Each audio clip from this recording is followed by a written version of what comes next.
All right, hello YouTube. Welcome. I am going live a little bit early. I guess only about 8 minutes, but it is for a reason. I did send. Oh God, oh yeah, I guess I sent something for the other show, saying that I was moving it to butt up right against this show like the old days, because I have Dan Carlin, the greatest podcaster alive or dead, in town in Salt Lake City. And I am going, and I have tickets for it, and it would have conflicted right with when Geekery Abides normally happens. So that's why I'm going a tiny bit early. But let's go ahead and dive right in, hit the intro, and get into the podcast side.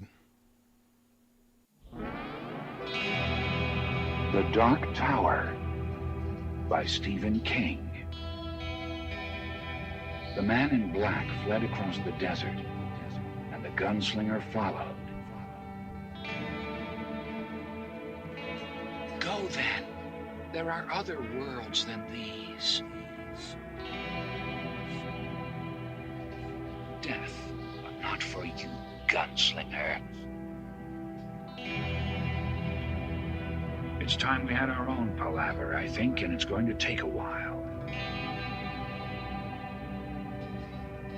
And yet, dauntless, the slug horn to my lips I set and blew. Child Roland to the Dark Tower came. We are content, one from many. Let the palaver begin.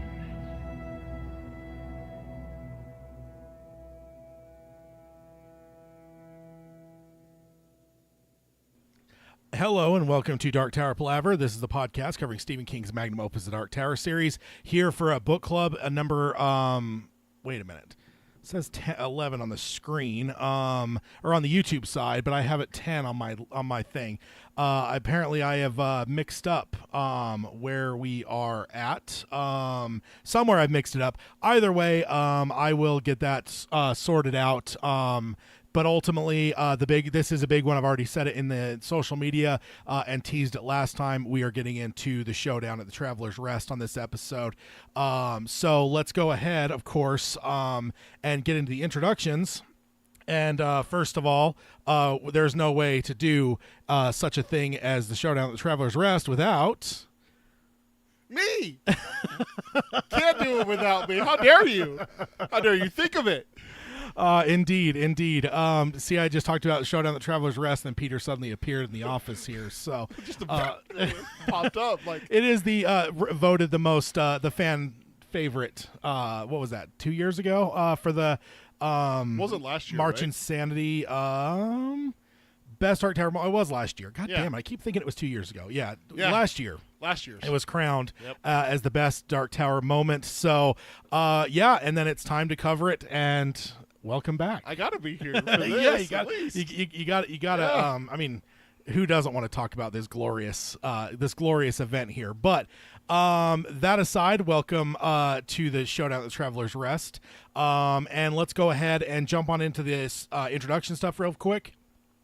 First of all, there is no spoiler warnings. Normally, we could potentially have a spoiler section at the end, although I don't think we have anything for this. I think this is pretty well self-contained, so there is no spoilers. Which does make it also, let me just pause real quick in the middle of the introductions to say today is the last day of voting for the final four of the March Insanity fan vote. Tomorrow begins the final round. So go ahead and get your vote in. I can't say too much about what is on the bracket right now, but if you are not here because you are spoiler averse, you go check out the fan vote. You have until the end of today to get your vote in for the final four. Next up, if you want to find the show, you can find it on Apple Podcasting, stream us on Spotify, Amazon Music, Audible, any podcasting service of your choice. If you could subscribe, rate, and review the show on any of those services, we'd appreciate that. And then if on YouTube, if you want to join the show live, in the chat, you can do that over here at youtube.com/darktowerpalaver. And of course, to appease the North Central Positronics gods, please like, subscribe, and ring the bell for notifications. If not, Blaine the Mono will consume me. and destroy me. So nobody wants that, of course. So please do that. And then if you want to find the show notes, you can do that over at darktowerpalaver.com. That's also where the fan vote is for the March Insanity 2024. There is no show notes for this episode, but all things Dark Tower Palaver are there. That is the central hub at the center of all the spokes of the Dark Tower Palaver universe. It's the cradle. Well, I was thinking, something at the center of The cradle of Lud, the center of everything, I mean, I guess it wouldn't be a spoiler to say Roland already said at the center of all of the beams is the Dark Tower. Sure, so. we already knew this, yeah. And then if you want to support the show, you can do that at patreon.com/darktowerpalaver. We have the Discord server as well as monthly hangouts. I am a little bit behind on that for this month, but I will try to get something out here very soon. Then if you want to contact the show, Peter can let you know how to do that, if he remembers. I remember. I still have it and everything. Best way to reach us is our email is show@darktowerpalaver.com. And then we have our social medias. We have Twitter, or do I call it X now? No, it's Twitter. Is it still Twitter? It's Twitter. It's Twitter. Okay. It'll forever be Twitter. It'll forever be Twitter. Okay. Twitter, @DarkTowerPod. That's @DarkTowerPod. And then what did you call this new one? Blue Sky. Blue Sky. @darktowerpalaver.bsky, blue sky, .social. Yes, indeed. And then our Facebook is facebook.com/darktowerpalaver. Our Instagram is darktowerpalaver, all one word, no spaces. And then check out our merchandise at tpublic.com/user/darktowerpalaver. And it's been a minute, but get yourself a #Tad is Terrible sticker or a shirt or something. And, Lies and deception. And support the movement that has gone quietly, but it is not dead. Oh, That Tad is terrible. Slipping down over your horns, you devil. All right, so jumping on over into it here, we are in part 2 of this book. This one is divided into 4 parts, if I remember right. We are currently in part 2, which is titled Susan. We are into chapter 6, which is titled Sheemie.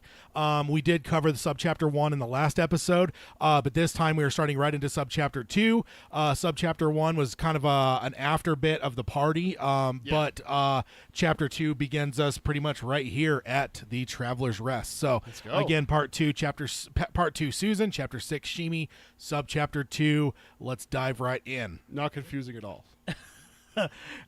King, like when I was growing up, I'd read things like Goosebumps and stuff, and that was just very simple. There was just chapters. 1, that was chapter it. Chapter 2, chapter 3. But King, I think in almost everything he writes, there's subchapters as well as chapters. So, and then when he gets into these things like books or parts, on top of all of that, it gets to be like layers of locating yourself. So let's jump on into subchapter 2 here. I will start off to recap here. First of all, we get the lay of the land of the saloon. Fishermen still wearing their boots and drinking, playing Watch Me for small stakes. A poker table.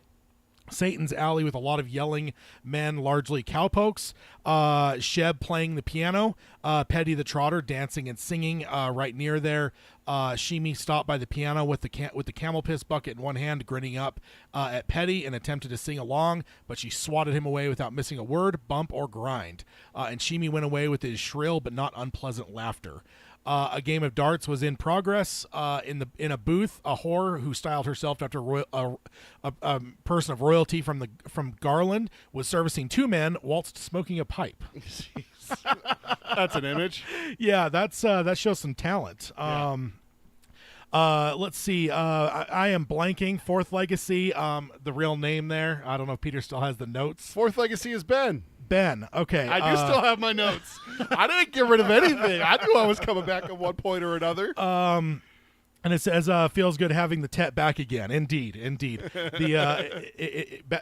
band is back together. Woo. And then moving on, and finally at the bar, an assortment of toughs, drifters, cowpunchers, drovers, drivers, carters, wheelwrights, stagies, carpenters, conmen, stockmen, boatmen, gunmen, and gunmen drank beneath the romp's double head. So quite the assortment of folks Holy cow. drinking at the bar. So my notes here.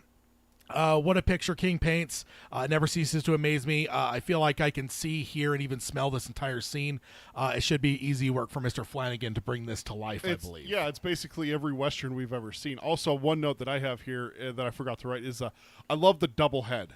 Yeah. Like, we've heard about muties from Roland and everything like that and everything. Even, like, in Wastelands, we talked about the buffalo and the bees and everything like that. So it's just to see a double head for the Traveler's Rest here is just like, hey, that kind of ties it together for us a little bit. Yeah. So, when it comes to, you don't want to eat muties, but, when No. it comes to, like, trophies. Hey, I bagged that 2-header right there. Yeah, I One wonder shot. I wonder if it's more sought after maybe than Oh, it could be. I never thought about that. yeah, than threaded stock. Especially if it's like our world and people value like how many points a buck has. Yeah. If you had a 10-point buck with 2 heads, 2 heads, 10 points each. That's a 20-pointer right yeah, there, exactly. isn't it? I wonder. I know with some of my uncles and stuff, I'm sure that would be a thing. Yeah. So, going on here. Also, I love that even in this universe, craps, or as he calls it here, Satan's Alley, is a loud and boisterous game. Something I'm very familiar with. It's my game of choice whenever Okay, I've never played craps except at that one Christmas party we had together like 10 years ago. Is it actually a loud and boisterous Oh game? yeah, It is? Okay. Oh yeah, it is. There's a reason that casinos always put it near the door and stuff because it is always very lively, very hoot and holler and cheering. Draw people in. Yeah, and exactly. Okay. It's not as depressing as some of the other things in the casinos. So yeah, they usually put it front and center. So You don't want someone sitting near the door going, hit me. yeah. And then my last note here, the sex worker attempting to look like royalty reminds me of the same thing in Game of Thrones. We see it throughout that show where there's some sex workers that look like Cersei, that look like Daenerys. There's all kinds of ones you see throughout the course of that show. Also, I don't know in our world anyone wants a sex worker who looks like any political figures that I can think of. Not American. I don't think in the world. Dude, no, There's there are some European political leaders that are. I don't know. It's the few I can think of. I can show you. Oh man. So then, I love that this is basically just every Western ever. Stagers, carpenters, conmen, stockmen, drovers, drivers, everything under the sun. You name a Western movie, there's a character from that in this scene. Is Yeah. what it sounds like. yeah, indeed. Then moving to the next section here, it says the only real gunmen in the place were at the end of the bar, a pair drinking by themselves. No one tried to join them, and it was not just because of the guns they wore around their hips. Gunslinger fashion. The men looked sullen and well worn. They had the look of men who would pick a fight for no reason at all and would be glad to kill someone. Stanley, the bartender, served them whiskey nonstop, but did not try to engage them in even pleasantries, let alone conversation. Their friend with the gimpy leg and wavery voice was not here tonight. Stanley thought he was the worst of the three, but the other two were plenty bad on their own, and he hoped that they would turn in early and no one would run afoul of them. So, Yeah. Kind of giving you a sense of, we already kind of know that these guys are dangerous. We've seen hints of it throughout the last number of chapters and stuff.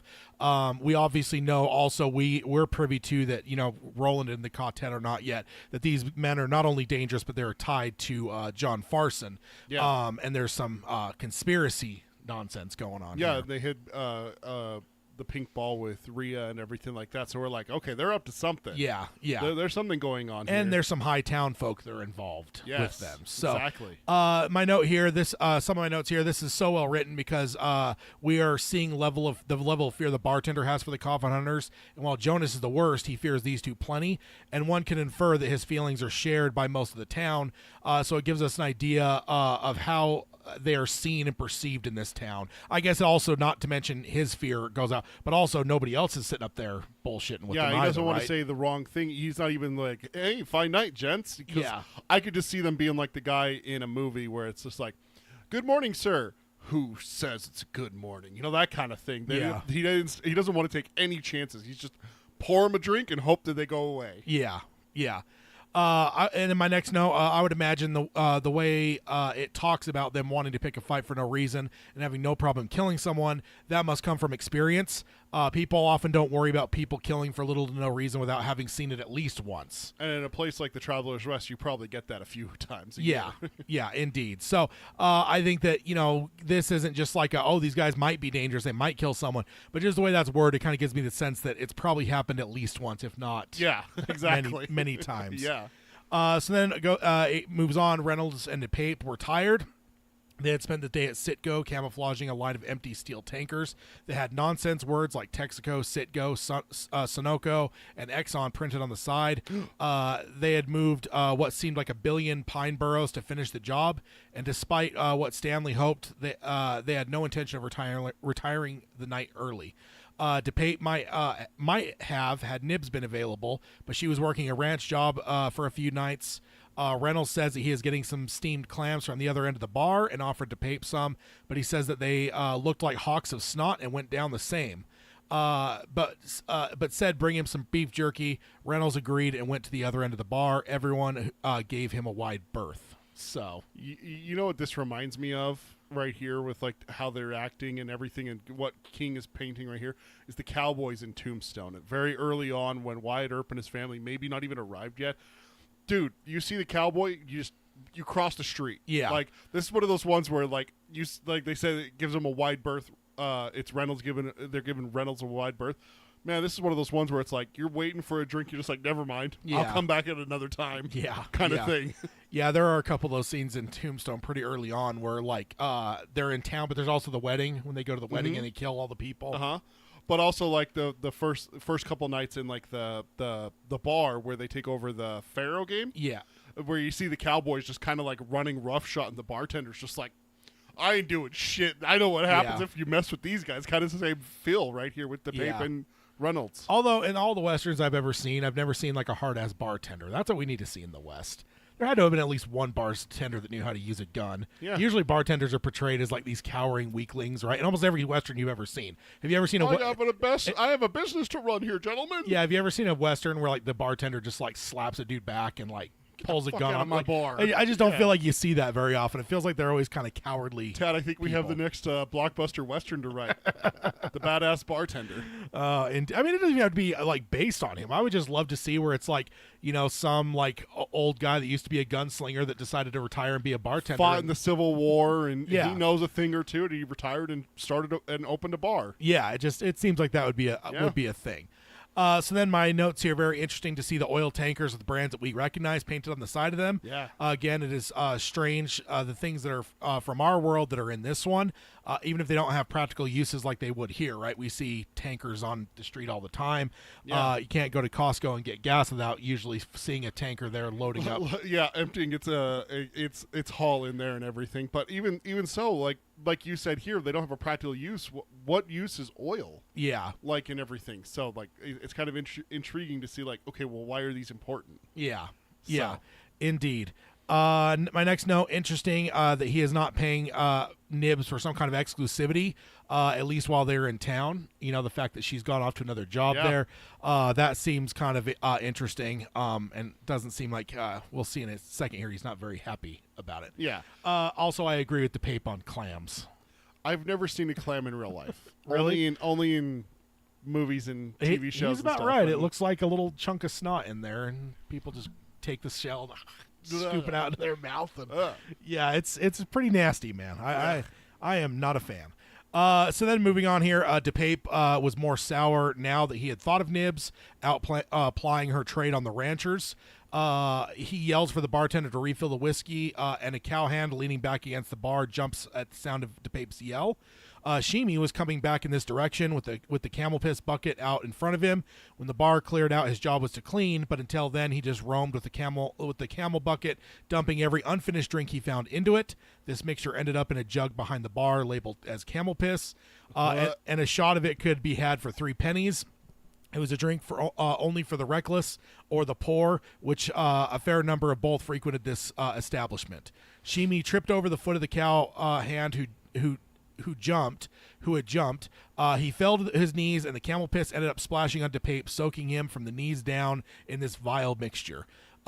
Basically, a record scratch happens as everyone stops talking to look at what just happened, and then the silence started at the bar, and then it ripples throughout the entire place until eventually the music stops, the dancing, the hollering, and it's like, again, it just feels like a record scratch moment here. So my notes here, as King calls it the law of malignity, if the worst can happen, it usually will. Yeah, this is bad. It was at this moment he knew he fucked up. That's he didn't do anything, right? He just tripped. But but yeah, it's is it going to matter? Like, even the first time you were reading this, did you think that was going to matter? Like, the rational side of things was going to play a part at all with No. the Pape? Especially after the previous little bit that King's been describing their mood and No. Miss Nibs is off and everything like that. Like, Yeah. nah, him getting tripped is going to have no bearing in this whatsoever. No. And then my next note, did Pape soured more because he started thinking about Nibs again. And then this happens, right? Yeah, it, right couldn't, after. it couldn't have happened a few Boom. seconds earlier, like Nope. before he started thinking about her. No, it had to be now when he's probably at the maximum of pissed off. And then, so then the camel piss reminds me it's the alcoholic version of suicide drinks that most of us as kids had, where we'd go to the soda machine and put a little bit of everything in there, which was a vile I thing. actually just rewatched the Pacifics. It's on Netflix, and they do a version of this in Australia. They do a beer, whiskey, rye, vodka, rum. They do it all, and they pour it into one glass. And the waitress asked them, "What do you call it?" They said they called it a blockbuster. It's like, good Lord. So I will say with this, there's one element that maybe that doesn't account for. He's cleaning up discarded drinks and Yep. pouring into this. How many men backwashed into there? How many people spit into it? Maybe with their tobacco juice into some of these drinks like a chew?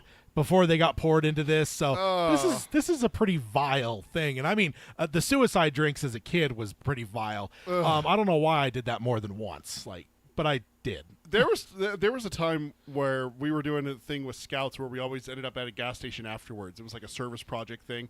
So the leaders would take us to the gas station and let us buy a drink or maybe a candy bar or something. There was a time there for like 3 or 4 months that once a month I would hit that gas station. I would do a suicide, and every single one of them and everything. And just, I don't think I've done it since. Yeah. I don't think I've done it at all since that summer. I'm just like, And the worst part is that you know that you put root beer in there. I love root beer. I got a 12-pack of root beer today at the store. It's disgusting. You want to know why? Root beer floats. Disgusting. Oh, I'm going to send you a picture of it later. Then my last note here, I love the silence moving out in waves, not just immediately across the entire Yeah. bar. That just feels so unique, as usually as these are done in movies and television and stuff. It's always an immediate silence everywhere. Yeah. Like, I know I said record scratch, but like it technically isn't, because it does wave itself out. And also I think that we kind of get the sense here that this is actually kind of a bigger establishment. Yeah. It's not like, I don't know, it's not a small bar, right? This is a big place. The fact that they've got, card tables. multiple card tables. They got a piano. They've got darts. They've got, a bar that has as many kind of people as it talked about. This is a big place. There's an upstairs as well with rooms. Yeah. Like it's an actual like inn. Like, Yeah. Like Traveller's Rest. Like people actually stay in the rooms upstairs and everything. So Yeah. David in the chat says, how old do you think that Sheemie is? I mean, what's funny is I actually didn't really realize he was younger the first couple times reading it. I think I just took his mental capacity and just thought he was maybe full grown, but just acted the way he did. But it wasn't until I didn't even remember how many times of reading it it was, and I realized that he was actually pretty young. And then Yeah. the comic books came out, and they portray him pretty young. Yeah. I mean, I would say, if he's like Roland's age, I would say barely.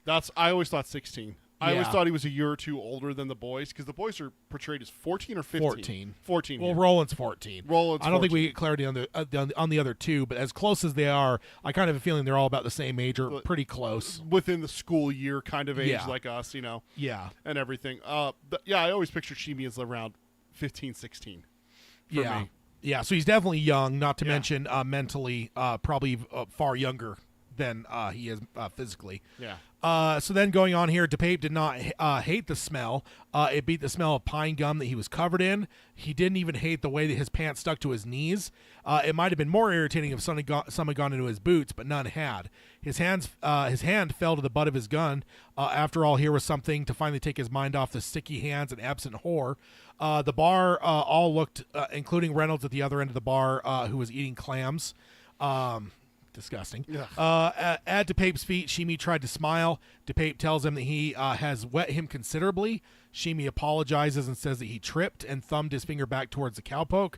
The bar was full of eyes and quiet enough to hear the wind and waves breaking at the Rock of Hambry Point 2 miles away. Good Lord. So yeah, this is quite the silent thing, and I don't think this is a very quiet place. I don't think No. you'd be able to talk at a normal pace and be heard No. 5 seconds before this happened, right? Yeah. With the music going, with like the shouting and hollering that you would generally have. Everyone then talks louder, which makes the whole place louder. Like I feel like Well, this is also like one of even, those like- places you have to be shouted to be heard. Even if you're like sharing a Yeah. small table with someone, I think you'd have to be raising your voice to be heard. You're not even going to have like the modern developments for buildings where the floor is just going to be hard wood, maybe a little bit of sawdust, and it's just going to be boots clocking on that. You know, Yeah. like that's loud. Yeah.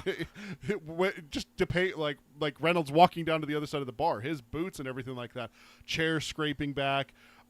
It's not going to be designed to filter the sound anywhere, like the Yeah. acoustics or anything.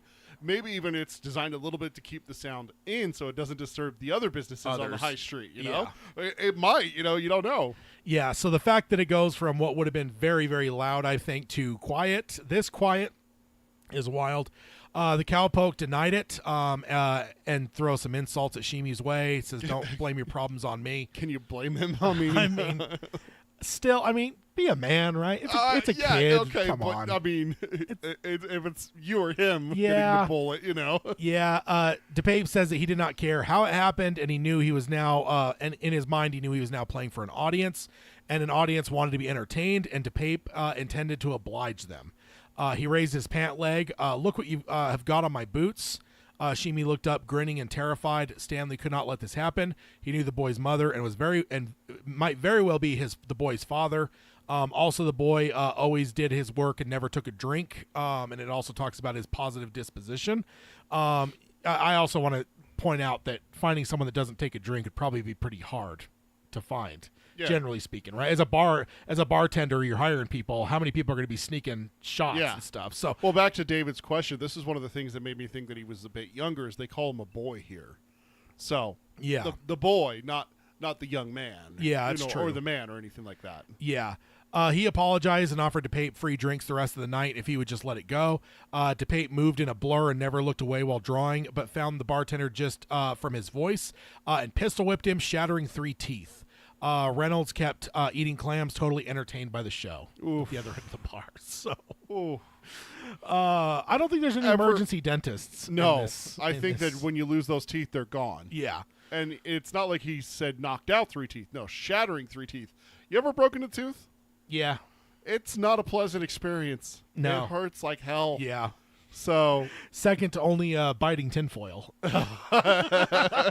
Which, of course, they don't have to worry about because No, yeah. I don't think they have tinfoil, let alone fillings. no, but, probably not. So my notes, how much worse it makes this entire thing that King lends us insight that he does not hate the smell and prefers it to what he smelled like already, nor does he mind his pants being wet. None of that, none went down his boots, so none of this for any reason is necessarily objectionable to him, except that he's a terrible person. Right, like he doesn't mind. Ultimately, we're getting that insight into his mind. I think that's just an extra layer for Yeah. King to add, where it's like he doesn't really care. No. Like he prefers this smell to what he smelled like before. He actually likes his pants being wet, which I find bizarre. He's already a villain. I mean, at that point, it's just like monster. Yeah. It's just oh man. But for King to add that. There's a reason King has written some of the most deplorable and heinous characters that most of us have ever experienced. Going on here, Reynolds at the other end just cracking clams like boiled eggs and watching with interest and amusement says a lot as well. I mean, if he were a decent person, he might actually go simmer his friend down as well, he's right? enjoying the show. Yeah. It's like, oh, he's going to kick this kid's ass or possibly kill him. Hey, all right, crack. Yeah. Like, he's enjoying it. Yeah. I don't think Sheemie is trying to blame Schiff to the cowpoke, but he does take it that way and lies about tripping Sheemie. And again, not that he tripped him on purpose, right? He was startled, and this is all a mistake on everyone's part, really. Like the perfect set of coincidences, that, Yeah. Circumstances that happen so Yeah. that we have this situation. Yeah, exactly. And then my next note, quiet enough to hear the wind and waves 2 miles away. A stark difference to how loud it was a moment ago, like I mentioned. I just couldn't imagine this place was a very quiet establishment. Yeah. I don't think you're going to go here if you have a headache, let's say. Exactly. So to go as quiet as it did, that's wild. David says in the chat he's my least favorite coffin hunter because he's not only mean, he's stupid and mean. Yeah. And King's described characters that way before. He writes that kind of character Percy from Green Mile. very well. Henry Bowers comes to mind. Yeah. Stupid and mean. Yeah. Like to a T. Yeah. That is Henry Bowers. Percy from Green Mile is another great example. Just think of that actor in your mind right now. I want to punch it right. I just want to put my fist right through his. Ooh, he is the worst. I mean, I'm sure there's some others that were not immediately coming to Mrs. mind, Carmody. but I don't know if she's stupid though. She's stupid. I don't know, man. She No, the guy who follows her is stupid and mean. Yeah. That guy is the stupid worker and mean. there. Yeah, Is he the the little meat cutter? like meat cutter or whatever he is. He's like flip flops really quick. You know, he like pushes the kid out the door and then flips to her side and starts finding God and everything. And he's right there, her right hand man. Yeah. He's the kind of guy like King writes so well. This is stupid and mean. Yeah. But you got Jonas who's like crafty. Oh yeah. Leading them. So it's like he can guide DePape a little bit. Yeah. And then good for Stanley trying to defuse the situation, although it did cost him. That's my last note for this section here. Yeah. At least he stepped up and tried to defuse things here. And then DePape tells Sheemie to clean his boots. Sheemie's face is washed with relief, and he pulled a clean rag out of his pocket. DePape tells him no, to put that nasty thing away, and he doesn't even want to look at it. Sheemie put it away. DePape tells him to lick them until they are dry again and so clean that Sheemie can see his face in them. Sheemie is hesitant, as if not sure what he's being asked to do, or maybe he's trying to process it. Someone calls out that he better do it if he wants to see the sun come up, from what he hoped is a safe place behind the piano. So that's just a brave individual there. DePape already decided the boy would not see another sunrise, not in this world anyway, but kept quiet. He had never had his boots licked and wanted to see what it felt like. If he liked it, maybe he'd have Nibs do it. Oh, gosh. Sheemie asked if he had to, with tears in his eyes, and asked if he could just polish them real nice. DePape tells him to lick them and calls him a feeble-minded donkey. Sheemie pokes his tongue out tentatively and bends his head towards the boots as tears begin to fall. Oof. So yeah, this is rough. This is pretty rough. It's hard to watch these kinds of scenes unfold or read about them. You know, like you said, it is tough here. It's just this is just like and then to get the insight into DePape's mind that he's gonna Sheemie's kill him. dead. Yeah, he's gonna kill him. He's gonna kill him. Like that's it. Yeah, that's it's kind of like, it always reminds me of like the Breaking Bad thing when Walt's begging the Nazis to spare Hank. Yeah, and Hank already knows. And he's like, "You're an idiot. Like, you're the smartest dude I know, but you're a moron." He just made his mind up 10 minutes ago. Like, it's that kind of thing. Like, he's made his mind up. It's the rest of this is for show. Yeah. So, so this is tough to read. Poor kid. My next note, also the coward calling out to do it while hiding like a bitch makes me really wish that guy would die. I know. Like, just, I don't know. But you always see those too, like those kind of people, right? But he's also, in his mind, is he actually helping Sheemie by him like, just do it and you'll live, kind of thing. Yeah, I guess you're right. I guess I'm thinking the worst of him, where he's just like wants to see. If he was like encouraging him to be like with DePape, he would be out there right in front trying to watch it. He's hiding so that DePape doesn't blow his head off. Yeah. So he's doing it trying to protect Sheemie a little bit, I think. Yeah. Then on top of all that, we get it that DePape is killing him regardless of all this torture. What a piece of shit. That's back to what we were just talking about with David's comment, is that stupid and mean. Yeah. So then going on to the next little bit here, a voice says to stop it 3 times, which is shocking in the silence, but it is not shocking because of its suddenness. It wasn't even shocking because it was angry, but it was shocking because it was amused. That is not the what you would expect a voice calling out to stop it. Not unless you're in Gotham. Yeah. And some clown might be entering the room. Then I got a direct quote from the book here. It says, "I simply cannot allow that. Nope, I would if I could, but I can't. Unsanitary, you see. You know what diseases might be spread in such fashion? The mind quails. Absolutely quails." It spells out quails and like the what is it, phonetic? Like phonetically, yeah. Standing just inside the Batwing door. I mean, do we have any honest doubt at this point? Nope. Like, we know who this is. Like, I knew them. Like, first time reading, I knew immediately. I was just like, as it went on to that part of it. Maybe the first part, I was like, who knows? But when I got to that last part, I'm like, all right, we know who this is. Standing at the Batwing door, the owner of owner of this idiotic and potentially fatal speech was a young man in a flat-crowned hat, pushed back to reveal his hair. But DePape realized this was not a young man, but a kid with a stupid bird skull around his neck and a slingshot in his hand. So if anyone had any doubt, the bird skull gives it away. It's the outlook. Has now given it completely away. Yeah. DePape bursts out laughing. The kid laughed as well, as if he knew how comical this whole thing looked. His laugh was infectious as well, which is great. That just tells you a lot about it. Yeah. Hayden, for instance, has a very infectious laugh. He does. Absolutely, he does. That's why I always love going to comedy shows with him, because he gets laughing and the people, like, it just like ripples out. It's great. Yeah. DePape tells him that this is no place for a boy like him. He wiggles his blood-covered gun. That is Stanley's blood, of course. Yeah, from shattering his teeth. But did not raise it from the bar and told him that he will give him one last chance to get out of here.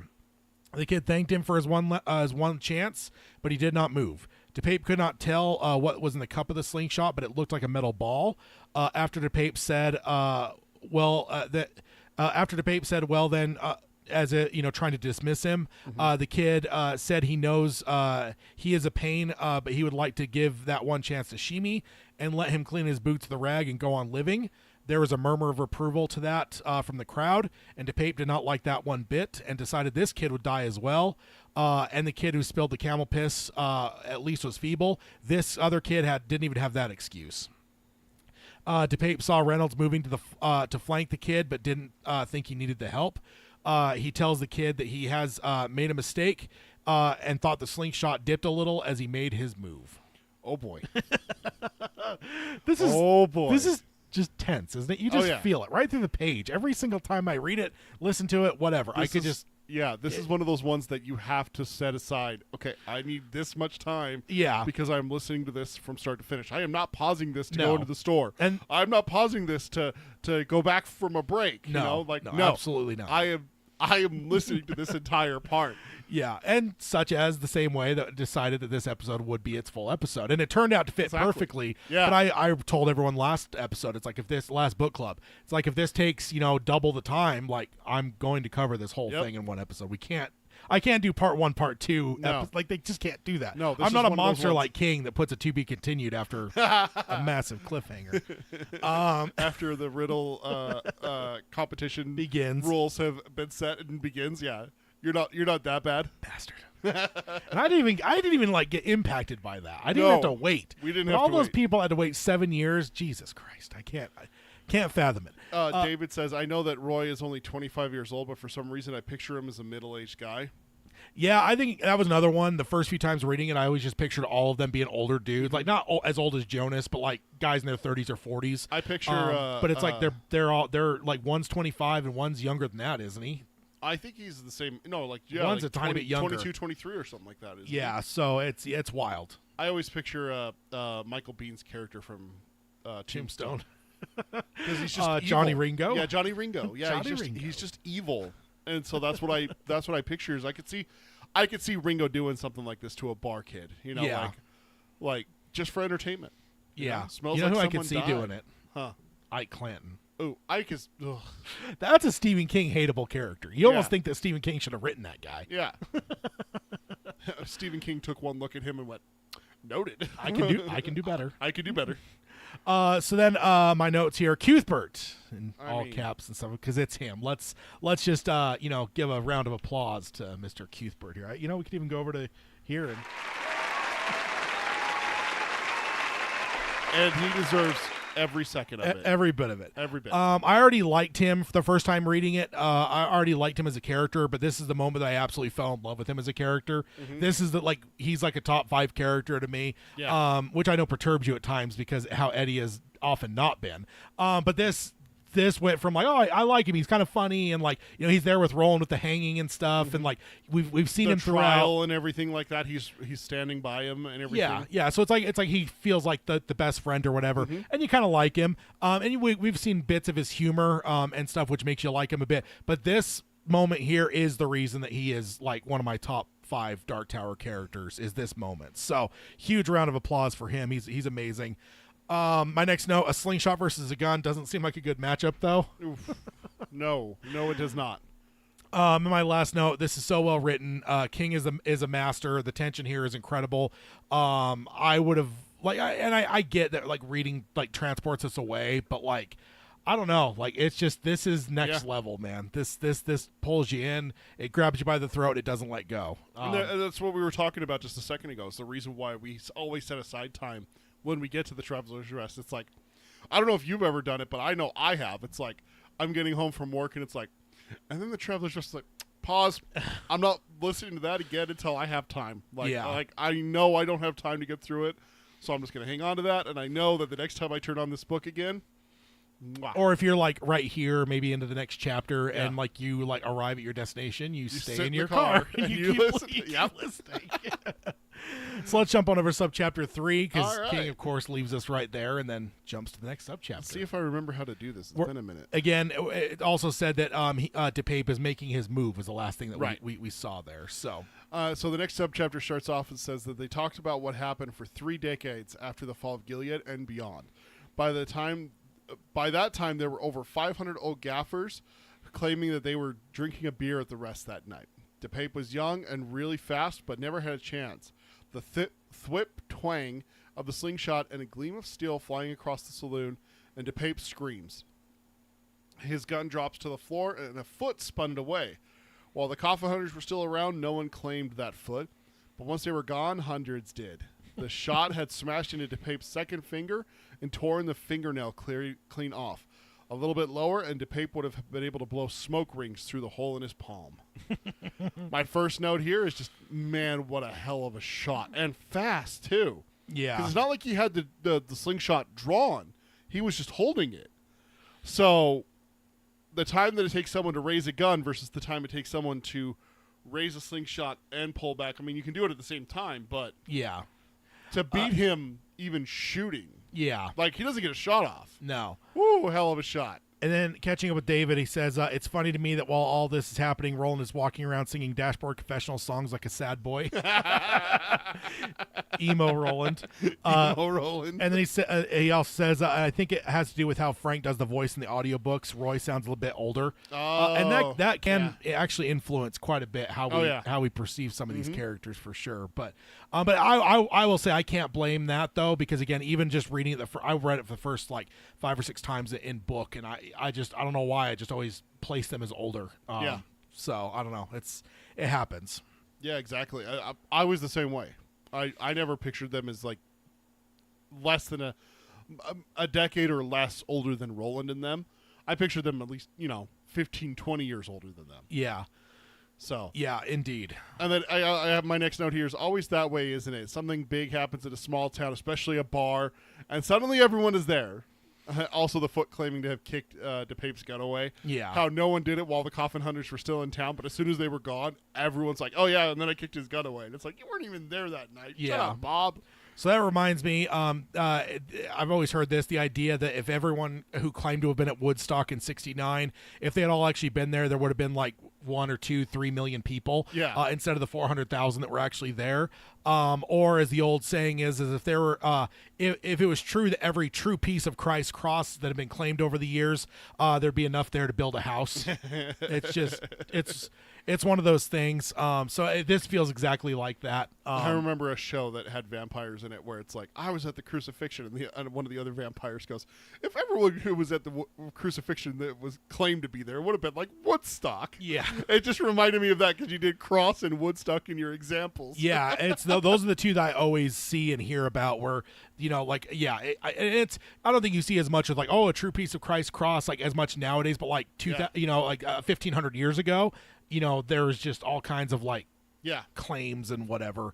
But yeah, the Woodstock thing is the more modern thing because I legitimately think at one point there was actually someone that did a study on it, and they went and found as many things that were published, and I think they ended up seeing that conservatively it would have been 1 million people. Good Lord. With the claims, and it was 400,000. 400,000. Yeah.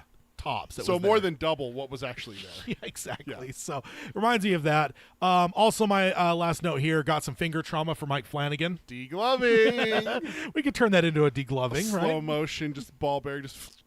And it doesn't even have to be a full on degloving, right? Just takes the top. Yeah, just peel some. Because you have if you have the finger curled around the pistol, like the rifle, the ball bearing just comes down and goes right along and Yeah. yeah. Oh yeah. Imagine if the fingernail embeds in his cheek or something. Oh, if only Hayden were I know. here. Where's Hayden when we need him? Keith. That was your last note, right? Yeah. Okay. So Cuthbert reloads and starts to talk to DePape, but is interrupted by Reynolds, who has gotten behind Cuthbert and tells him to relax the draw and put it down on the table beside him. Cuthbert says he has been blindsided and betrayed by his own callow youth. Reynolds says to put the twanger down and cocks the hammer on his revolver that is against the back of Cuthbert's head. Cuthbert says, and I took the direct quote here because it's Cuthbert and it's just golden, "I think, good sir, that I must offer my regrets and decline." I can just hear the snarkiness in his voice whenever I read that. Yeah. Reynolds, that's one of the, like, casting wise, I think outside of like the main quartet, I think Cuthbert might be number one for me in terms of like who you got? who's it gonna be? Who you got? Yeah. Yeah. Like yes, the main quartet is probably number one, right? Yeah. Because we've been visualizing these characters for decades. But Cuthbert he's 1A. He's right. He's right. Like right there. I don't know. Yeah. I mean, he's in this quartet, so Yeah, it's just the two quartets that we care the most about. It's true. Roland asks, what? Like flabbergasted that Cuthbert denied him. Well, you said Reynolds. Oh, Reynolds. Sorry. Yeah. Yeah, Reynolds. Not. Roland's out being an emo. Yeah, he's out listening to Dashboard Confessional. Cuthbert explains that he had the sling pointed at DePape's head at the moment. And at that moment, DePape moves, and Cuthbert yells at him to stand still, or he is a dead man. His voice rose in a whip crack that doesn't sound callow at all. DePape stood, still holding his hand against his chest, looking scared. And Reynolds, for the first time since hooking up with Jonas, felt mastery of a situation on the verge of slipping away, and was perturbed as to why he felt that. He had the drop on this smart-talking squint. This should be over, he thinks. Cuthbert lowers his voice back to his almost playful pitch and says that if Reynolds shoots him, the ball flies and DePape is dead.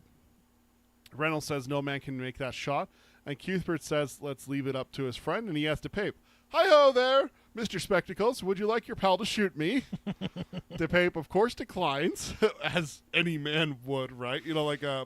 I think of the scene in Tombstone. Yeah. Turn your head into a canoe. Your friends might get me in a rush, but it won't be before I turn your head into a canoe.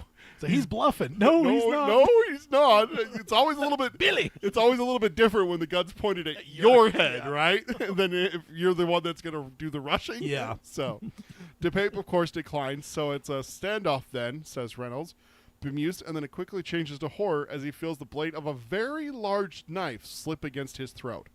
It presses the tender skin just over his Adam's apple.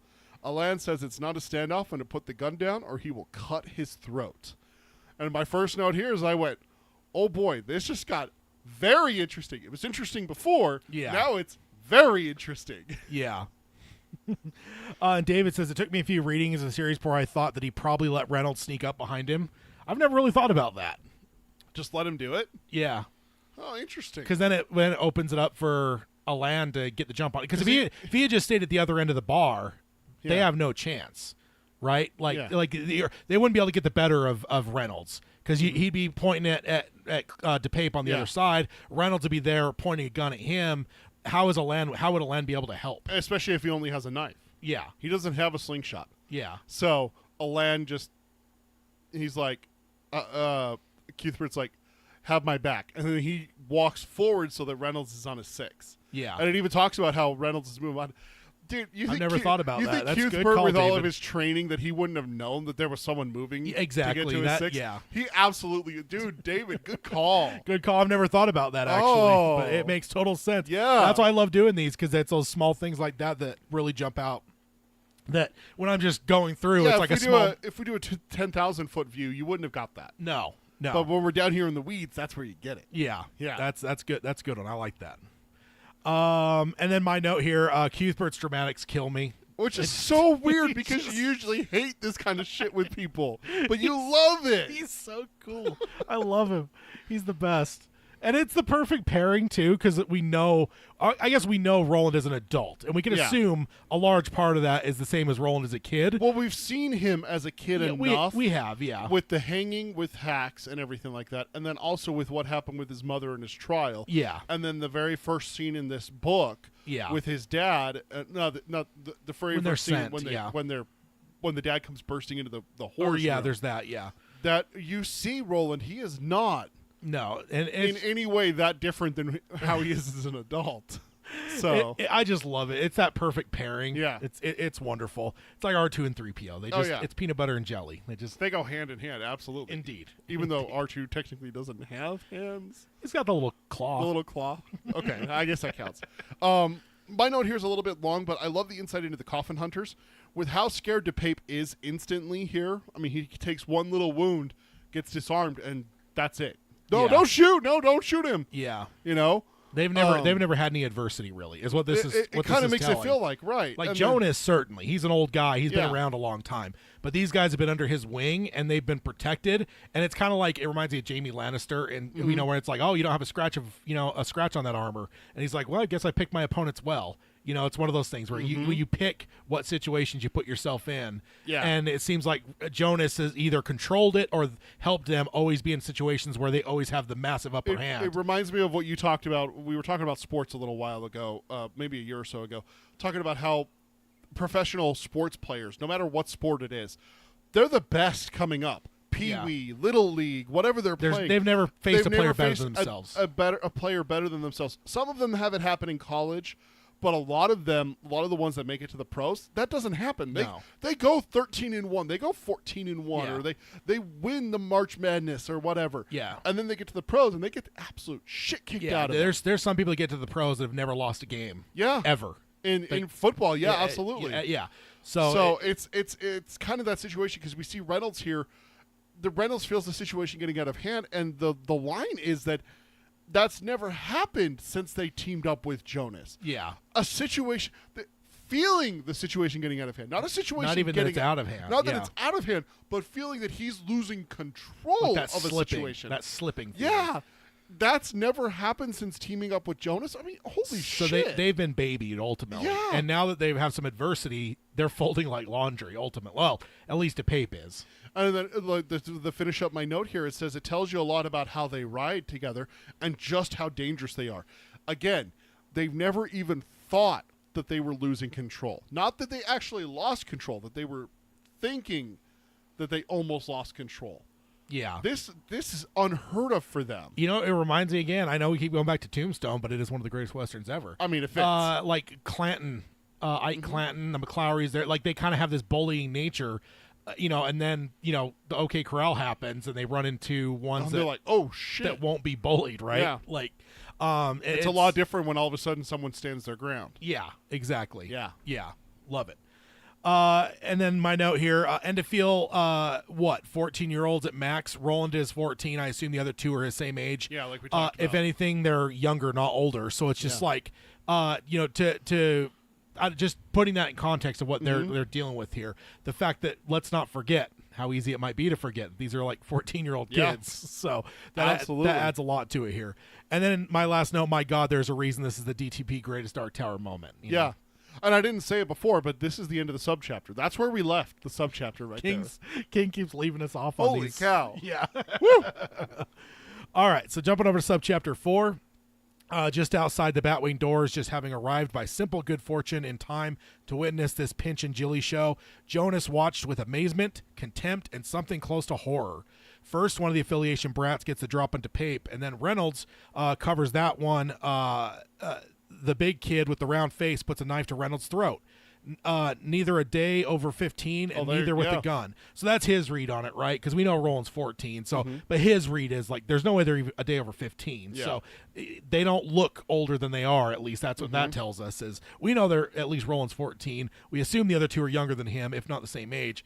And he's saying they're not a day over 15. So it's like, hey, they look young too. They're not like some of those kids you see where it's like, oh my God, that kid's in like high school, he's shaving. Yeah. They're not that. Like Dwayne The Rock Johnson. You ever seen his sophomore picture? Dude looks like he's like arrested and put in or prison. Arnold. Have Yeah, you ever Arnold. Oh my God, you ever Arnold's is bad. Have you ever seen that one? And it looks like a grown man in like a locker room with a bunch of kids, and it's Yeah. like these are all high school seniors. Yeah. And he looks like he does. Yeah, I am Arnold. Yeah, he's like a foot taller Yeah. than everyone, and he's bigger than like three of them put together. Like, Good Lord. definitely not that. These guys look their age. Yeah. So, going on, he would have thought it better than a traveling circus if not for the problems that would come if this were not put right. So again, even a quick pause just to say that even he's finding amusement in this whole thing. Yeah. There's there's a reason we all love this so much. It's entertaining. How could they work in this town if it got around that these boogeymen were afraid of some children and not the other way around? I love that line. He thinks to himself there is still time to stop this before there is killing, but then wonders, is that what he wants? And he decides that he did. They could walk out winners if he plays this right. He also decided the affiliation brats would not be leaving Magus alive unless they were very lucky. Oof. So, That's one of those like, oh shit, did he really just think that? yeah.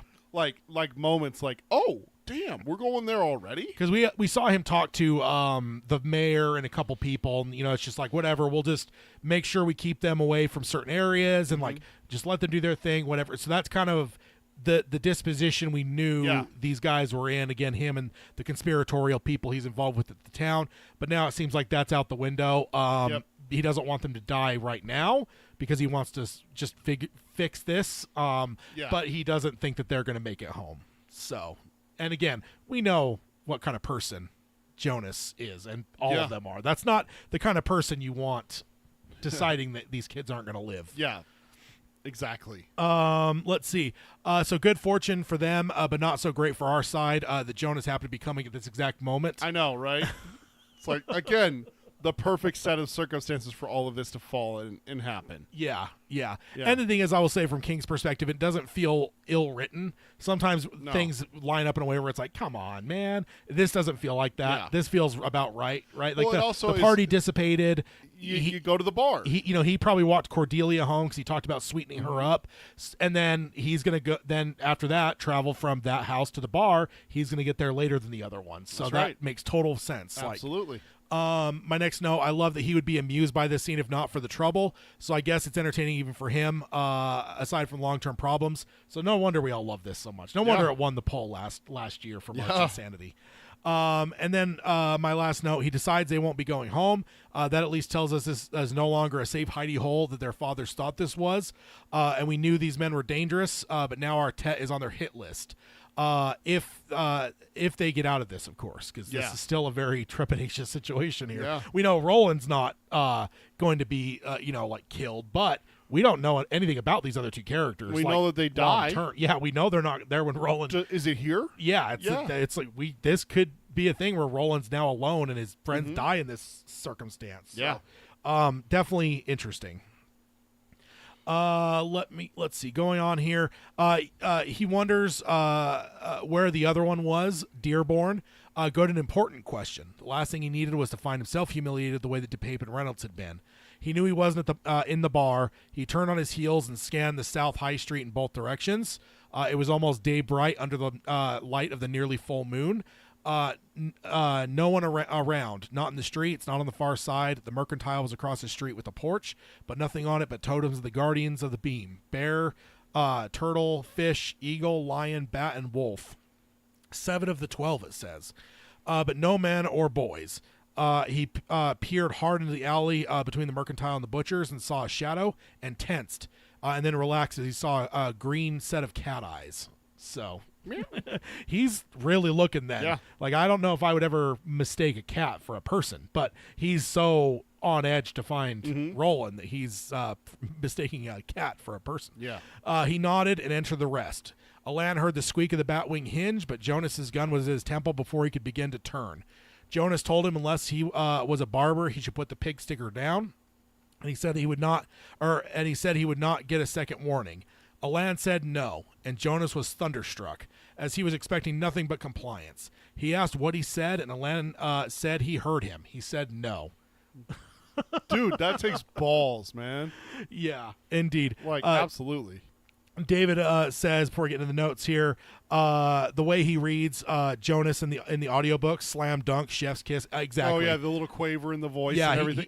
He does the quavery voice perfectly, for sure. I love it. In the audiobook. So my notes here, I love this gets... I love that his immediate thoughts is not to get outflanked like the other two had, and he looks for Roland a lot more than the other two did. So it just shows that like he is a much more capable person than these other two. They let their pride and their arrogance and all that kind of shit get in the way, and it caused them both to get outflanked. He's not making that mistake. He's looking around. He's not just like looking in the bar and going, okay, the other one's not in there, let me go in. No, he's searching the street. He's scanning darkness. He's whatever. So says a lot about him. My next note, got 7 of the other Guardians listed here. Earlier we'd had Bear and Turtle. Cool to finally get more of these spelled out. Again, it says 7 out of 12. So we have 8 total, because the Turtle wasn't listed there. Wasn't it? Oh, it was. Yeah, it was. So 7 out of the 12. Yeah, so we have 7 out of 12. That yeah, exactly. That bothered me the first time reading. You wish you would have got all 12? I was like, come on, man, give me all of them. Like, because it's like one of those things, right? It's like, as a nerd, I would love to be able to pull up that map that Roland draws in the sand, and but actually see the totems at the ends and stuff. See what the matchings would be like. Exactly. Bear and Turtle is one. Yeah. Wolf and Bat is the other. And yeah, exactly. Do a little guessing and see which one it is. I'm with you. I wish we got all 12. But unfortunately, no, only 7. Yep. He goes in after the assuring himself there's no risk of Roland. This scared me the first time, because if Roland had gone back to bed, then our boys are a bit fucked here. And again, I don't know what the fate of these characters are. Like they're not there at the beginning. Any other time that we've seen, except for flashbacks prior to this, there's nothing feature that we've seen with these characters. So it's like these two could very well be fucked right now. Yeah. So this could be the end of Alan and Cuthbert for all we know. Yeah. And God forbid we lose if Cuthbert. we ever see Cuthbert die, we riot. Indeed. And then my last note, the ball's on Alan here. I haven't necessarily taken him for a badass up to this point, but indeed he is. He doesn't say no once. He says it twice. And then he says, "You heard me." Oh, like, that condescending. That attitude. You heard me. Like, it feels like the one that had like more of like the quavery voice early on, when it's like, they've already had an argument once about like different things, and it just felt like Alan was always a little bit more soft, and I don't want to say that in a way to be demeaning, but it just feels like he doesn't have the same he doesn't have the metal that Roland has. And he would much rather negotiate than go into a battle. Yeah, and it feels like of the 3, of what we've seen so far, of the 3, it feels like the closest to actually being their age is Alan. It seems like personality wise. So, for him to, does that come with having the touch? Do you think that's part of it? Is that he has that intuition and stuff like that, and he knows that he doesn't have to get into a fight to settle things? Is that he's done it enough in his life using the touch that he's like, yeah, there's a way to negotiate and there's a way to talk things out. Possibly, but also, generally speaking, we kind of know that this is a world where corporal punishment for children is not frowned upon. In fact, it is the livelihood of one person. I would imagine that with Cuthbert's mouth, he's probably been hit a number of times throughout his childhood, and I think that will probably grow some calluses, and it probably makes him a little bit more of a badass, quote unquote, right? And Roland not thinking around corners and being kind of slow has always led to him getting smacked. Yeah, as well. Like maybe Alan's a better student and just hasn't had as much from either his father or from like Court, so that he doesn't have that same kind of like, I've had my ass kicked a number of times. I need to deal it out to others. Yeah, exactly. So I don't know. And again, that's not to say that he's like soft. It just in fact, I would say that he's probably closer to being what we would want to see from a kid that age, right? It kind of makes you a little bit uncomfortable when you see Roland and Cuthbert, the way that, I mean, we've seen Cuthbert get hit a couple times. Like he pulled a face, behind Court's back, and Court knew it and fucking hit him upside the head. He saw it in Roland's eye. Yeah. So it's just like, oh man, like that makes you uncomfortable in our world. Alan, I feel like he was probably the closest to what we would assume a child of this age would be on our planet. So, love that. And that's the end of the subchapter, right? That is the end of the subchapter, indeed. All right, so we're moving right along, right into subchapter 5 here. Indeed. We got a little bit of a predicament on our hands. Let's see, DePape's over there bleeding. Fingernail torn off. Fingernail torn off. We got to make sure to mention that. Fingernail torn off. A gun to the back of Cuthbert's head being held by Reynolds, who has a knife to his throat being held by Alan, and Jonas just put his gun to the back of Alan's head. This is called the daisy chain. And where's Roland in all this? out listening to Dashboard Confessional. After leaving the ball, Roland left his friends to their own amusements, which no doubt would find them in the Traveler's Rest. He didn't worry, as they had no money for cars and couldn't drink anything stronger than cold tea. Okay, you should still worry. It's Cuthbert, after all. He then rode into town from another direction and left Rusher at a public post, and since has been walking the empty streets thinking hard and listening to Dashboard Confessional. His mind was full of questions. He knew it was wrong here in Hambury, very wrong. At first, he thought it was just his imagination, but after talking with Rennie Renfrew, he knew better. There were questions and outright mysteries, and the worst part is he couldn't concentrate enough to think them through. Susan Delgado's face kept intruding. Her face, or the sweep of her hair, or even the pretty, fearless way her silk-slippered feet followed his booted feet across the dance floor. Or, more frequently, the last thing he said to her and how he had said it, the tone in which he took. He would give almost anything to take back both the tone and the words. He thinks, so what if she's a Gilly girl? Many famous men had them throughout history. Arthur Eld had better than 40, they said. So what was it to him? I've fallen in love with her, that's what. And duh, we knew this like already, right? Yeah. Like, I will also point out too that Roland's tie to Arthur Eld is through a Gilly. oh, I forgot about that. Yeah. Most descendants of Arthur Eld at this Yeah. point are from prostitutes or Yeah. like Gillies more so than like true-born whatever. So I love that we focus on Jonas wondering about Roland, and then at the end of the last subchapter, and then he's certain he's not around, and he's going to get the upper hand here, and then we cut to Roland into this subchapter. I was a bit mad because I wanted to see what happened next as, you know, he went in, and after that, it's like, my God, what the fuck's going to happen? And then suddenly we cut to Roland. But and he's off wandering the streets. Yeah, like, but at the same time, King did bring up a question and then answered it in the next subchapter. So it's a toss up for me. Like I was a little bit angry because I'm like, I don't want to leave this scene right now. But then again, at the same time, I'm like, okay, let's go actually find out where Roland is because these boys are in trouble right now. And then we'll see where Roland is once we catch up because we honestly don't know the timeline right now. Yeah, we've seen it throughout this series so far. There's times where subchapters are parallel to each other, but they're not lined up properly, and then suddenly there'll be like a big moment, like a gunshot or something that like.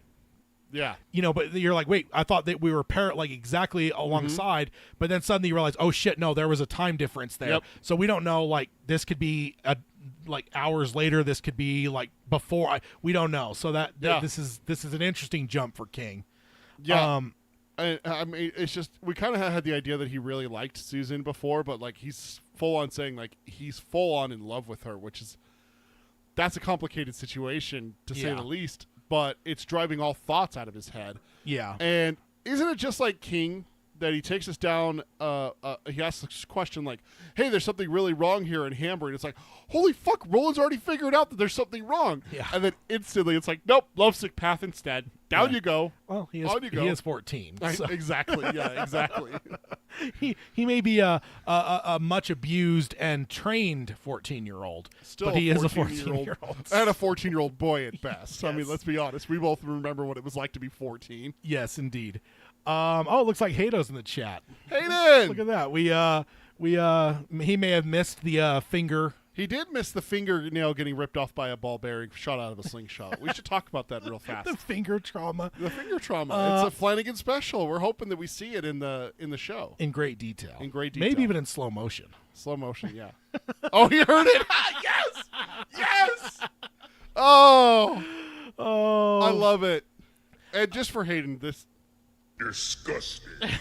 There you go, Hayden. That's for you. I love the squishy sound in that soundbite too. It's great. It's great. And then Hayden did say they're owed a steak and dinner and cigarette if they're fucked like that. He says precisely to the disgusting. You had one more note in this, and then I'll move on. And I said my note is it's frustrating because we as readers are far ahead of our characters right now. We know more than they do. We know that this town is at least in part aligned with John Farson. So these kids were sent here because they thought it was a safe place far from John Farson. Yeah. And it would be a safe place for Roland to be hidden essentially while things settle down a little bit. But now we're finding out faster than the characters are that this isn't such a safe place. The coffin hunters are obviously not great people to have around. And the thing that's always frustrating, because I love it, because authors could always decide. A lot of times, the characters are ahead of us. Yeah. Right? Because it's drama. Because then you catch up, like, it's like Roland will say, like, oh, I've got a plan. And then we don't know what the plan is, but then they put their heads together. Yeah, and then we see the plan unfold as we read, or we see it in movies all the time, too. Because it would be really dumb if you were to tell the plan and then show the plan, because then you're kind of... where's the drama? The other thing also is that what King's doing here is he's doing the reverse of that, and I love this because it's the classic thing that happens, especially in novels, is that we know a secret. Yeah, it's the Alfred Hitchcock. We know there's the bomb under the desk. Yeah, and it's ticking away. Yeah, but you don't know sitting at the desk and there's a bomb under there. Kind of thing. That's what he's doing here, and I love it. I do too. I think you got to be more careful with writing like this, but I think King's doing a great job of it here, because you just want to like reach to the page and grab Roland and shake him, where it's just like, don't go in there. It's what makes you want to yell at a horror film. Don't go in there, you idiot. It's like, can't you hear the music? The killer's in there. Yeah, we know. Don't go into the water. Don't you hear the dun dun? Yeah, indeed. Yeah, exactly. See the point of view of the camera coming up the water. You can't see any of it. Yeah, exactly. So that was it, right? Yeah. Okay, so moving on. Roland knows that he loves her, but he also hates Susan. A thought he had at dinner was that if he had come armed, he could have shot her through her heart. Some of that was simple jealousy, but also he had made a connection between Olive Thorne and his mother. He thinks he saw the same woeful, rueful look from Olive at the foot of the table as he saw in his mother's eye the day he came upon her and her father's advisor. He pictures how his mother looked that afternoon when he found her, and quickly his mind turns his attention back to Susan Delgado. So see, even thoughts of like his mother on that day, the day that caused him to go and challenge court. Yeah. Still, Susan interrupts those thoughts. Yeah, I think that might be by choice, though. I think that he's trying to divert his mind away from like not thinking about that moment, right? And all the implications that go along with that moment. Yeah, it could be, or it's also that it's unintentional and that everything that he's thinking about somehow diverts back to Susan. He could forgive the Gilly business, but he couldn't forgive the look on Olive Thorne's face as she sat watching Susan sit in her place by her husband at the head of the table. All these thoughts chased through his head one after the other, and he had no business thinking about Susan, as she was not the reason he was there, nor was the mayor's wife. He had forgotten the face of his father and was walking by moonlight to try and find it again. It was in this fashion that he came to the High Street. Oh, so we know that the High Street. So we know the High Street's where the Traveller's Rest is, right? There's some shenanigans going on. There is. Hayden says it always drives me up the wall when a character does the most obvious and idiotic things that will undoubtedly lead to their peril, which is an obvious thing that happens a lot in horror movies, which we were just talking about. Yeah. And then David said, I'm 90% blind, so luckily I don't have to worry about finger trauma unless I imagine it, which still kind of hurts. Yeah. Just makes your fingernail hurt a little bit, doesn't it? Yeah, indeed. Because most of us have lost a fingernail one way or another, right? Oh, yeah. Some way. Like I as a little kid, slammed my finger in a door. Uh-huh. Or no, I'm sorry, I got rolled up in a window, in a power window. The first like car you had we had. your hand. Yeah. And then my pinky and ring finger nails came off after that smashing. So and that was so weird when you like feel your finger right there, because you're like, normally you have a nail there and suddenly it's like not. It's so weird. You're doing that just because Hayden's here. That's not that gross, is it? I mean, there's any fingernails coming off, I think it's gross. There was no blood or anything. It was all superficial. I mean, you're still talking about fingernails coming off, so. It's not like Silence of the Lambs where she's scratching the wall and her fingernails are coming off. See, now you're being #Tat is terrible. It's back. It's back. Do you think it's ever left? I heard some slander in some of the episodes while I was gone. Thank you very much. And I even called you out. I'm like, Peter's not even here to counter this. I love it. Bastard. I am completely immune from being called out at this point. I'm leaving that up. I am unstoppable. I'm leaving that up there for good now. But my note here is that this is so much deeper than just a lovesick boy. I think this part right here is where we really made me fall in love with this book. This could have very easily just been another, no, we shouldn't love story, but you belong to someone else. But this one, there's more to it than that. Yeah. And that's what really draws me into this book the first time I'm reading it, is that we easily could have a Romeo and Juliet. We could easily have a. I remember thinking that. Oh, you're engaged to someone else, Yeah. but I love you, and I remember thinking that. I'm like, everything. oh, Romeo and Juliet. That's what's going to happen Yeah, here. And it's right? as it panned out, it's where we're at now. Even Yeah. it's like, oh, now there's a little It bit is more. not that. There's more to it than just that. the fact that he equates the mayor's wife to his mother. Yeah. That makes it so much more real than any of those cheap love stories that you see in movies and other stuff where it's just like, oh, but I love her, but she's engaged to the king, and and everything like that. No, he very well could have shot her dead if he had come armed to this party tonight. Yeah. Like, that's crazy to think about. Yeah. And my note here, yeah, Roland has this infatuation or love, if it's that, but also juxtaposing it to the pain and betrayal of his mother, and that he still hasn't fully processed, right? Like, Yeah, really, that happened. like maybe a week ago. Yeah, that Like- happened. He had his trial, got kicked out of bed by his dad, sent that day to Magus. Yeah, as I say, this is less than a week since all that happened, so I don't think he's probably fully processed it. So connecting Olive to his mother, that hurts him and makes him far more critical of Susan. Also, in this comparison, Susan would be Martin in this whole Oh circumstance. shit! Yeah. Which that's Ooh. that's rough. that's rough. That's a rough comparison there. Yeah. Also, he is headed to the high street, so now I'm anxious as to what the timeline is. We know that Jonas looked around and saw no one. So is this a lot later? Is it too late? Like, again, I'm like, Yeah. come on, King, give me something to like to catch me out. Like, I know it's the high street now, but like, Where? yeah, When? you've done this to me too many times. I'm not going to assume that we're like the time. I don't know. I'm just I don't trust King. Hayden in the chat. Ew! Stop! No! God damn it, Tad! David says, anytime you think of his mom, I remember a part in the second book when he judges Eddie for reacting whenever he hears his brother's name. Yeah. Yeah, I mean, in this, I will say, in Roland's defense, this is a 14-year-old Roland versus a much old 23-year-old Eddie. an old grizzled Roland that. Oh, yeah. Like I'm sure he isn't. I don't think there's anything that could be said to Roland in like the book 1, book 2 era that would affect him the way that Henry does Eddie, Yeah. or his mom does in this moment here, right? Right, I think exactly. Roland's too dead inside to have that kind of impact in Yeah. his life anymore. And we're trying to find out why. Yeah. That's the thing, is like Yeah. this story pertains directly correlates to why that is And with Roland. that's what Roland told us, right? Is he's like, I've got a lot of stories, but this will be the stand-in for all of them, basically. Like, so we as readers have to lean in a little bit because it's like, okay, this is going to be ultimately an explanation as to the character of Roland. Yep. So, And already we see that he's more complex than just a lovesick puppy. yeah, So, that was your note, right? yeah, Okay. Moving on, Roland is thinking he will join Alan and Cuthbert to get a taste of something wet and maybe toss some dice a time or two before calling it a night. Then he spies Jonas outside the Traveler's Rest peering in. So there we go. There's there our, it is. There's our timeline. There it is. He notices that Jonas has one hand on the butt of his revolver and his body is tense. Seeing this drove every other thought from Roland's mind at once. Something was going on in there, and if Bert and Alan were in there, it might involve them. There might be people who don't love the affiliation, or maybe it's Jonas's friends who are in trouble. Roland softly went up the steps to the mercantile's porch and stepped behind the last of the several large carved animals. This one was a bear, Hayden's favorite, and bent his knees to make sure his hat wouldn't show. Jonas turned and looked toward the store, and Roland heard a cat in the alley, and Jonas turned and went into the rest. Roland was out and crossing the street at once. He didn't have Alan's gift of the touch, but he had intuition sometimes, and this one he was having now was telling him to hurry. Overhead, the moon slid behind a cloud.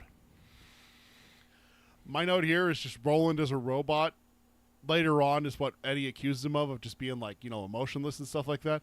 See how fast Roland becomes all business once he sees Jonas and what Jonas is doing, hand on his butt, looking around, kind of anxious and everything like that. Even this young, It immediately switches. that switch flipped and everything left. Yeah, He was all business instantly. yeah. I don't think Susan's entering his mind Anymore. for the foreseeable Yeah, exactly. future here.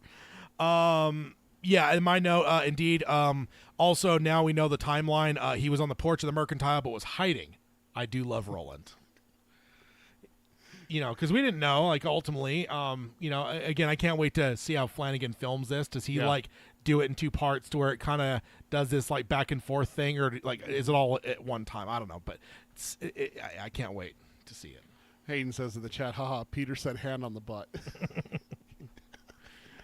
Oh, Hayden. My note here, I like that Roland thinks maybe Jonas's friends are in trouble. Maybe he does have a bit of a touch after all. Yeah. Because he's like, oh no, maybe it's Jonas's friends who are in trouble. And of course the big coffin hunters are friends of the mayor, so Yeah. he would want to help them if they are in trouble, you know? Yeah. If someone from out of town is giving them a hard time or something like that and everything. It's interesting that he thought of them in this moment. Maybe Yeah. maybe he does have a bit Also, of the touch. what was that? It said, let's see. He notices Jonas's something going on in there, and Bert and Alan are in there. It might involve them. Come on, Roland. It might. It might. Come on. Give me a break with that. Have you met Cuthbert? Yeah, it's like, come on. It might involve them, my ass.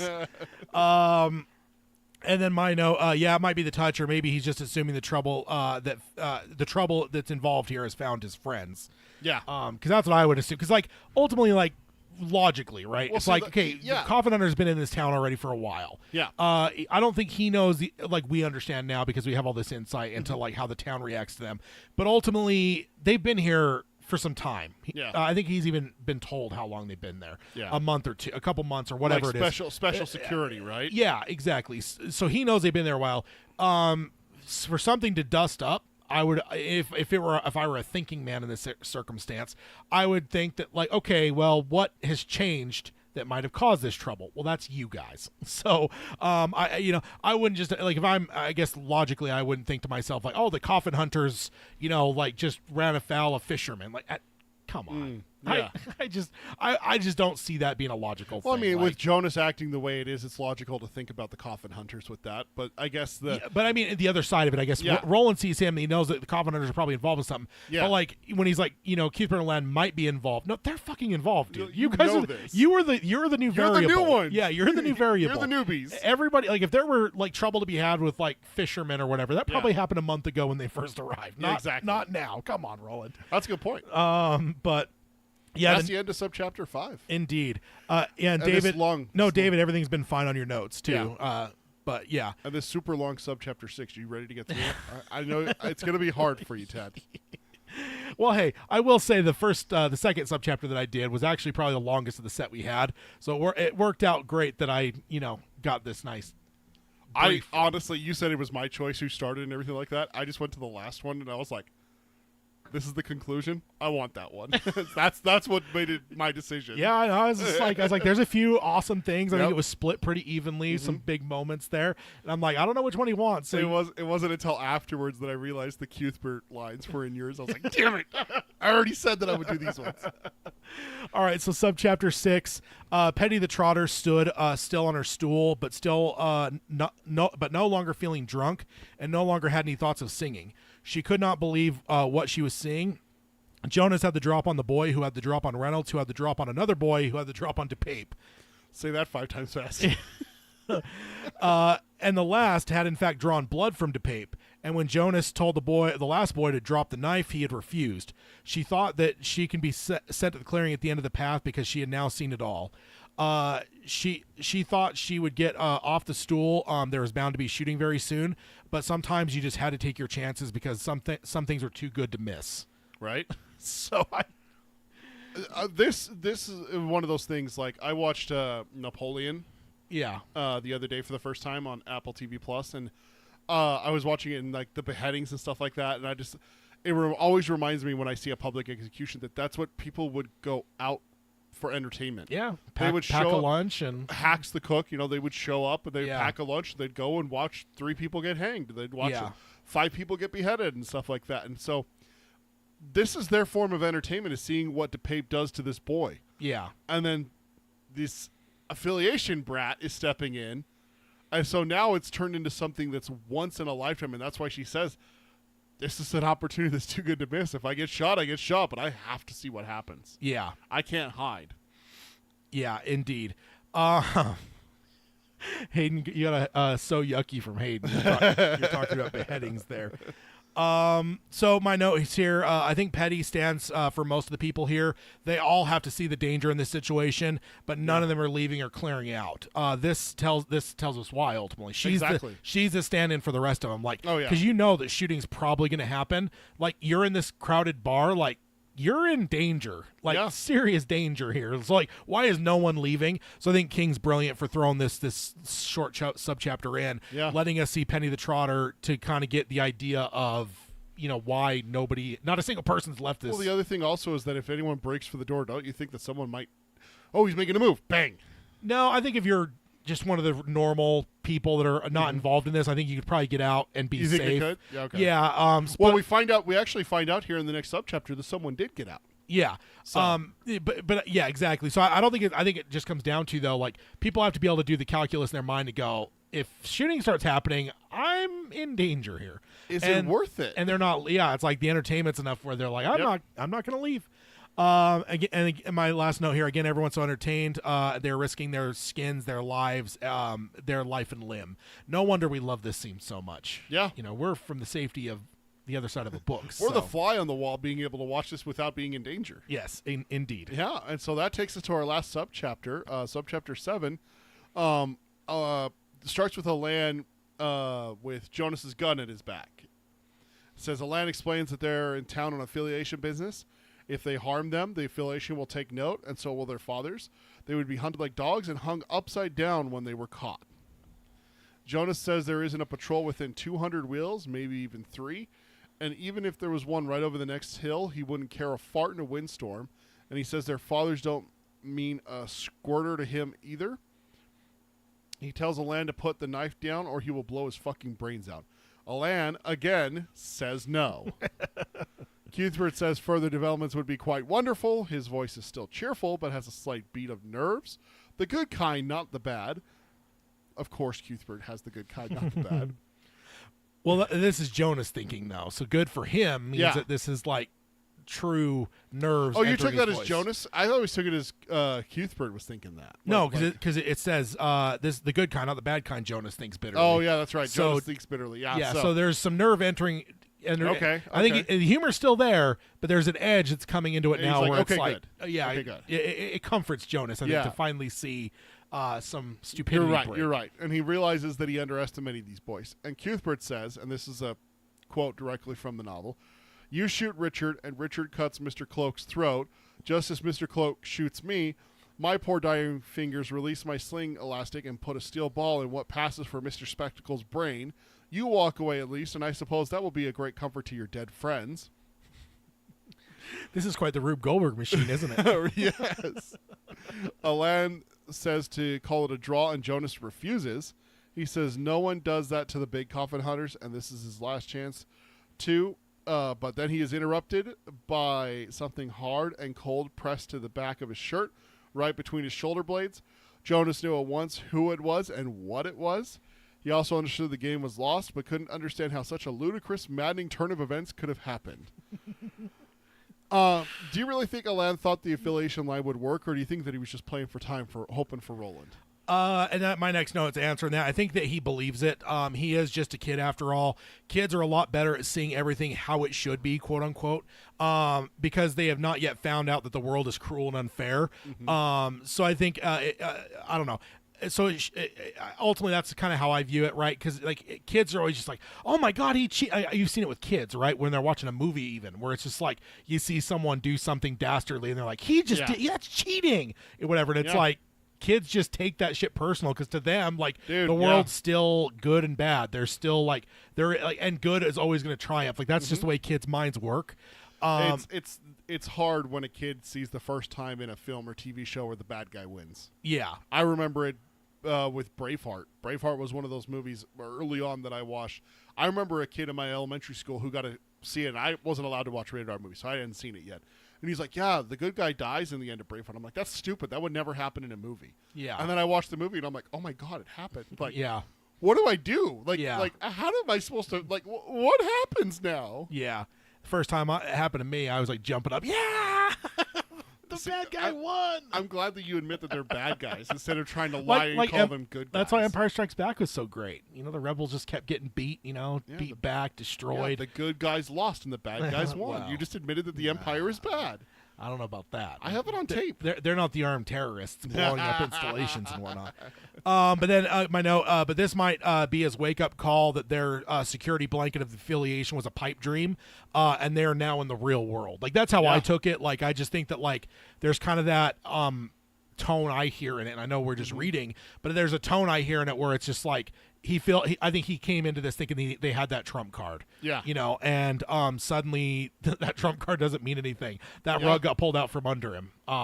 Again, we've already talked about earlier, I think Alan is the closest to being a real our world child, whereas the other two have the School of Hard Knocks. Yeah. So I think he had a little bit of that belief that maybe that would diffuse the whole thing even. Oh my God, the affiliation. Like, this might be a moment for Alan that's going to change his whole outlook on life and everything, that, the affiliation line isn't going to stop people from shooting me in the back of the head. Yeah. Yeah, exactly. Yeah. And then my next note, I think Cuthbert's line about the further development, further development being nice, is calling to Roland, whether he thinks he is actually around or whether it's just like a wish he's throwing out into the universe. Yeah. Like, you know, it's like, I don't know, that just feels like that to me. Like, not that he's like truly thinks that Roland's right outside, but it's just kind of like a, come on. Oh, come on. Come on, man. We need a turn here. We need a W. This isn't going well. No. Jonas, knowing instantly that they had lost, has to sting his pride awfully bad. Hearing about how they haven't had even like the sense that they were losing control of a situation to hear they lost, that has to hurt Jonas pretty bad. Ever since joining up with DePape and Reynolds, like we said, we don't know how long they've been riding together. It could be years. Yeah, and to have this from a bunch of 14-year-old brats. Yeah, that's gotta sting. We get the idea. There is one point that it mentions, because the two, he's talking to the older of the two, and they're talking about the young. I think DePape's the younger one. Yeah. And he's talking to Reynolds about DePape and how he's too tied up into nibs. Yeah. And in that there was a reference to like, oh, he's been following me since he was not much more than a kid. Like, it's in there. Yeah. I don't think it's spoken, but it's. So yes, they've been going probably since they were teenagers with him. So they've been with him for a good while for sure. Dave in the chat says, Stanley the bartender made a really good offer, free drinks all night. That's pretty nice. I agree. Yeah. Like if that were offered to me here, there's very little I would say no, especially in Utah when drinks are very, very, very expensive. Yeah, they are. And then Hayden says, I'm in danger, Ralph Wiggum. And then Hayden says, Tad, the villain strikes again. I don't know about that. No, that's true. That's accurate. Lovable character and all. No. No, you're not. You're not lovable. Don't misconstrue things here. So, okay, let's ready to go on? Yep. All right. Direct quote from the book here. Holster the gun, the voice behind the sharp tip of metal said. It was empty somehow, not just calm, but emotionless. Do it now or this goes in your heart. No more talk. Talking's done. Do it or die. Jonas heard two things in the voice, youth and truth. He holstered his gun. Roland tells Reynolds to holster up, and he does so instantly, and Alan takes the knife from his throat. Reynolds utters a long, shaky sigh. Cuthbert didn't relax when the gun left his head. Roland tells DePape to holster up. Only after he does this, bumping his injured hand and grimacing, does Cuthbert relax his hold and drop the ball from the cup into his palm. Having been forgotten in all the bedlam, Sheemie jumps to his feet and runs to Cuthbert with tears on his cheeks and grabs his hand and kisses it several times before running out the back wing doors, right into the arms of Sheriff Avery, who had been fetched by Sheb, the piano player. Yeah, so it looks like Sheb. Someone did sneak out and Sheb went to go get help. Yeah. Probably when the record scratch happened, he stopped playing piano. He probably just bolted before it got. Fuck this, I'm out. Yeah. I mean, we've seen Sheb before, so yes, we know what he's like. Very strange that we've seen him. I know. That's so weird. It is. So my note here, Roland is a gunslinger, and that shows here. Everyone had their balls, but there is something in his voice that is beyond feigned confidence. Yeah. And Jonas heard that, and that's what caused him to holster his gun. Right? He knew it. Yeah, there's, and now that I don't think he knows that like this is a gunslinger, because again, it's pretty ridiculous that Roland's a gunslinger at 14. So I don't think he's going to connect that. But he hears something there where he's like, I'm not fucking with this. Yeah. And just like that, it's over. The tension is broken. Yep. Finally, we can all breathe. Deep breath, everyone. We're okay. Everyone survived. Everyone survived. And I got to admit, I forgot about Sheemie too. Yeah. I mean, like the first subchapter when it all happens and everything, it's like, no, Sheemie. But the second that Cuthbert gets a gun put to the back of his head, it's like, no, Cuthbert, who the fuck's Sheemie? Yeah, exactly. Exactly. Dave in the chat says Ralph from The Simpsons is Sheemie. that's actually not bad. That's great. Accurate. That is pretty accurate. Yeah. I bet my Wookiee. Hello, Super Nintendo Chalmers. Yeah, and then my note, yep, and it looks like Sheb went for the sheriff as he's right outside as Sheemie leaves. Yep. So not only, I guess that helps too, because once the tension's broke, the sheriff is about to enter, so that can that changes the whole dynamic, because otherwise, what do? You just stand there You like... got 3 guys with guns, one, and then 2 boys with knives, and 1 with a slingshot. Yeah, because it's one of those things, any of those people have to be wondering themselves, like, okay, what do we do now?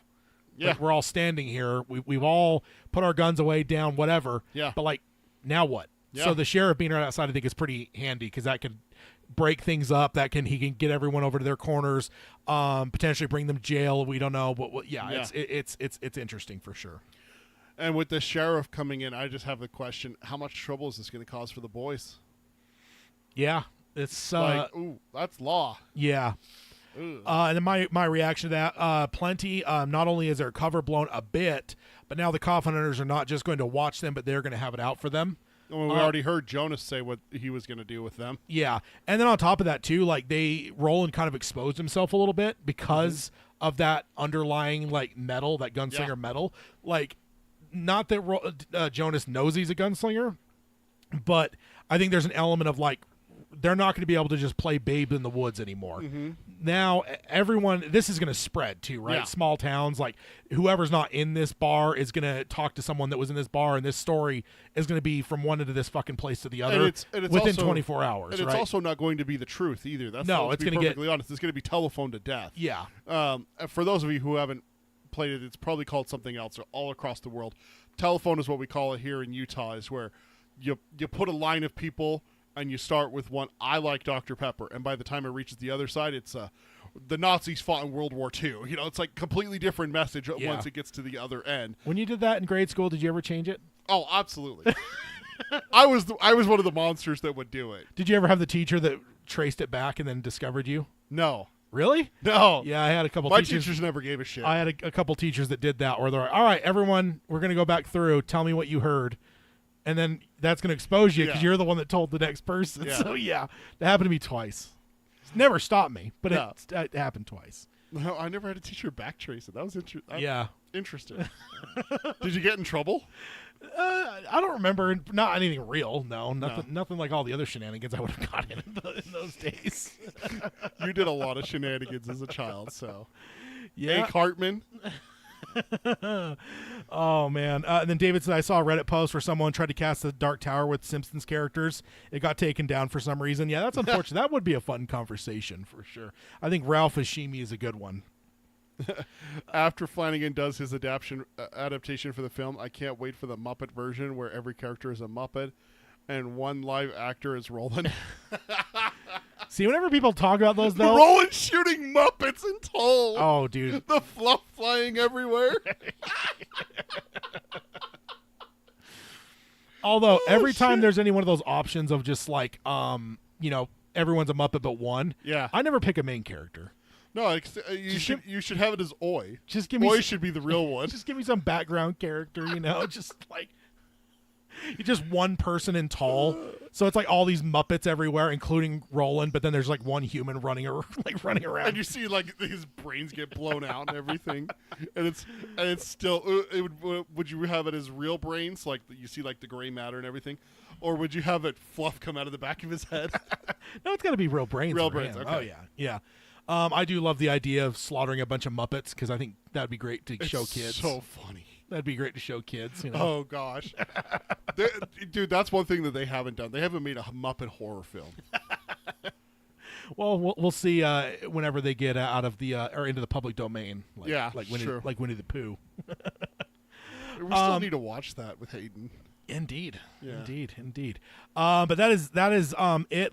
We have the spoiler section. I think David mentioned earlier he had something to bring up in the spoiler section.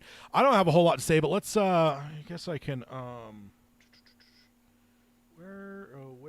there we go. Where's the button? Warning, spoilers ahead. Warning, spoilers ahead. Warning, spoilers ahead. And then David said, I thought way too much about it. My first pick was Mr. Burns for Jonas. Smithers would be his right-hand man. Would be, yeah, it'd have to be like Reynolds probably. Yeah. And then the Mole Man would be DePape because he wears glasses. No. I was going to say the Richard Simmons robot would be DePape. Oh, okay. It's the other part of the whole. Yeah. I mean, he's only in one episode, but still.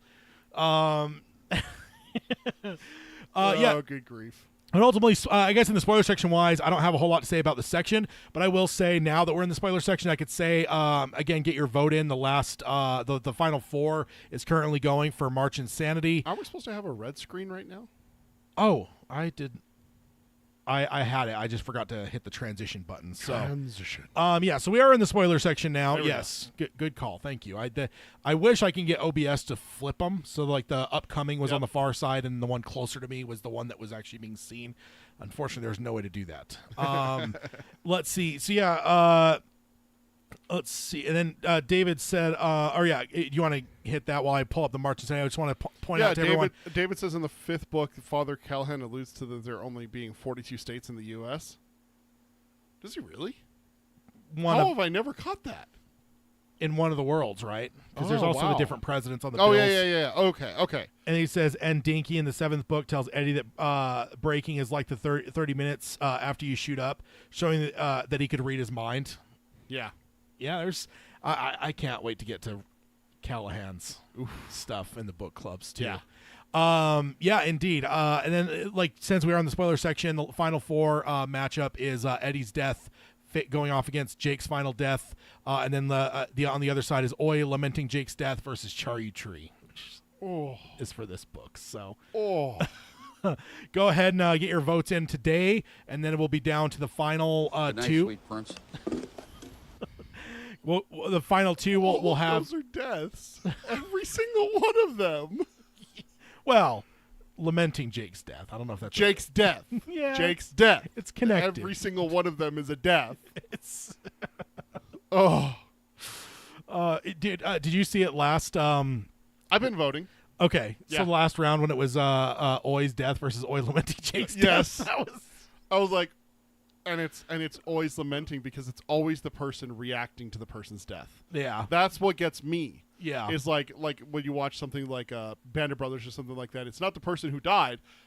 It's Buck's reaction to them dying. Yeah. Or it's Buck's reaction to Garnier and Toy getting hit. yeah. Or Red Fern Grows. Nobody cares about the first dog that dies. It's the second dog that starves dog itself. is much worse. That just gives up on life and dies. Yeah, Like that's so much worse. So that means that tomorrow I'll get a video posted to recap what happened in this round, results-wise, and then launch the poll for the final round, which will wrap on April 1st. I'll have a video posted for that. Of course, no shenanigans for April Fools. That is always a promise we've made. Yep. But there's no way to end March Madness on March 31st without giving the recap on April 1st. So get your vote in for that. Not a whole lot to really connect to the rest of the series of this, man. This is just, I mean, this is a standalone moment. There's not as I was going through it, I'm always trying to think to myself, is there any good spoiler discussions that connect to this? But this just feels so self-contained. It is my favorite Dark Tower moment. I know it won the poll, but it's also my all-time favorite Dark Tower moment. I can't wait to see this on screen. It's going to be intense. Yeah. David also says, this last time around, I realized that Susanna is actually 1 block away from Moses Carver while she's on her way to have Mordred. Oh, damn. Yeah. That's She never really connects with him. No. That's a missed opportunity. Holy there. shit. Yeah. And then Hayden says that he cares when the dog dies and does a sad face emoji. The first dog. Yeah. Because I said nobody cares about the first dog dying. It's the second dog that ever won. Oh yeah, Hayden does care. Hayden would care too. Oh man, and it's like Jake said in was it book 3 when he's like, everyone just loves to emotionally manipulate children. Yeah, it's so easy to do. Talk about stories and movies and everything else, and it's true. Happens all the time. It's Hayden is wholesome, and children's story people are terrible. No kidding. Bambi's mom, Artex, and Swamp of I Sadness. still have issues with Disney not having a single set of functional parents in any of their films, like Yeah. ever almost. It's true. It's not until the 21st century, really. I don't think Yeah. that you have a single set of functioning parents. Yeah. Old Yeller. Cujo, and that's a really sad one. It is. St. Bernard dies. A beast. No, a St. monster. Bernard, the greatest of all dogs. Killing a little tad. How dare he? Monsters. He probably deserved it. Ooh, who's terrible now? Who's terrible now? I mean, it's a tad. How terrible is it really? So, But yeah, that'll do it for this episode. Let's go ahead and hit the outro stuff real quick. And then if you want to subscribe to the show, you can do it on any podcasting service of your choice. Stream us on Spotify, Audible, Amazon Music, all those fun places, and any podcasting service of your choice. You can live stream us here. Join the live streams with us here on YouTube, youtube.com/darktowerpalaver. If you are here on the YouTube side joining us live, if you could like, subscribe, and ring the bell for notifications, that keeps Blaine the Mono from destroying us. bolt of lightning. We are inside of him right now. And then if you want to find the show notes where you can also do your March Insanity voting, you can find that over at darktowerpalaver.com. There are no show notes for this episode, but we have them for our roundtables. We have the questions for new listeners, as well as the March Insanity stuff, all that fun stuff, all over there at darktowerpalaver.com. If you want to support the show, you can do that at patreon.com/darktowerpalaver. And if you want to contact the show, Peter can let you know the ways to do that. Email us. It's show@darktowerpalaver.com. Or check out our socials. There's Twitter. It's @DarkTowerPod. That's @DarkTowerPod. Check us out on Blue Sky, which is I've never heard of until today. @darktowerpalaver.bsky.social. And then we got our Facebook. It's facebook.com/darktowerpalaver. Instagram is darktowerpalaver, all one word, no spaces. And then check out our merchandise, tpublic.com/users/darktowerpalaver. Hashtag Tad is terrible stuff. Still available. Oh, slanderous. Just saying. All right. So, yeah, that'll do it for this episode. In a fortnight from now, it'll be back to a roundtable. Still crossing my fingers for some Mike Flanagan stuff. Yep. Oh, that does remind me. I'll be discussing it on the Geekery Abides episode, but the first episode in May will actually be moved. That is on May the 4th. Is a Saturday. May the 4th be with you. There may or may not be something that will be preoccupying me. So that episode will have to be moved. It'll be moved to the week after. I don't have a calendar. Let me pull it up real quick. Moved to the 11th. Add 7 to 4. Oh yeah, I guess that's true. Yeah, that's true. So yeah, that'll be moved to the 11th for that first episode of May, because yeah, it's Star Wars Day and there's some happenings. So, but yeah, that is all we really have to say. Hopefully, some Mike Flanagan news coming. I'm still waiting, man. The strikes ended a while ago. It's time to start. I do understand Life of Chuck stuff's happening. So yeah. I'll give him. I keep saying I'm going to give him a break a little bit, but still, I want some fucking news about Dark Terror. God damn it! Get it signed somewhere, and let's start getting some castings. Hayden says hashtag trauma by Tad. And then I threw an emoji in there for him. Yeah, you devil. All right, so yeah, we'll sign off as we always do by saying long days and pleasant nights. Long days and pleasant nights, folks. Oi. All right, everyone in the chat, thanks everyone for joining us. It's always great to have you along with us. We'll be going live on Geekery Abides pretty much almost immediately. We again, I'm in a bit of a time crunch. Let's get it done. So gonna get it knocked out quick. And yeah, we'll see you over there if you join us. If not, in a fortnight. Don't spoil the surprise. Talking some Dark Tower Palaver, or talking some everything Dark Tower and Stephen King for the roundtable next time. See you guys. Bye.